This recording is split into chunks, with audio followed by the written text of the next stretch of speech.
Aloha, Dash here with Hip Agriculture. We're at Kohala Elementary School today, teaching the youth about sustainability, gardening, healthy eating. And for me, I guess like the passion originally arose with just like really wanting to prevent disease in children. So many kids nowadays are getting sick with childhood diabetes and childhood obesity.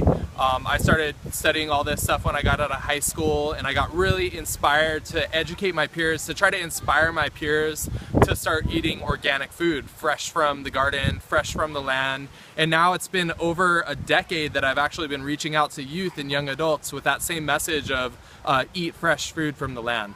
Because what we see obviously through our teaching and through feeding children and young adults healthy food is that that food has an immediate impact on your health and well-being. You know, we see that people get like more clarity of mind, right? More focus, they get more energy, more vitality. And so we're really, our approach through our education programs is really start them young, expose them at a young age. So like what we'll do here at the elementary school is we'll bring fresh coconuts, we'll have the kids husk those coconuts, crack the coconuts, they get to taste the water, they get to taste the fresh coconut meat out of the coconut, and this all builds connections with the flavor, the taste of fresh food so that they can get inspired to start eating that food on a regular basis.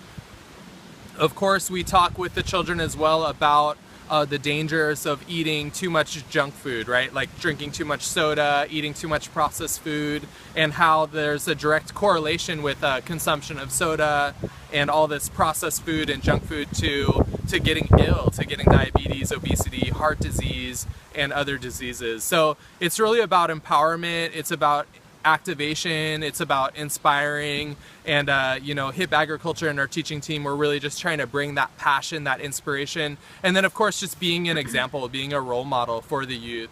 I think a lot of people like are looking for meaningful work in the world, and you know, if I was to shout out to people across the country and be like, you know, if you're looking for meaningful work, consider being an educator.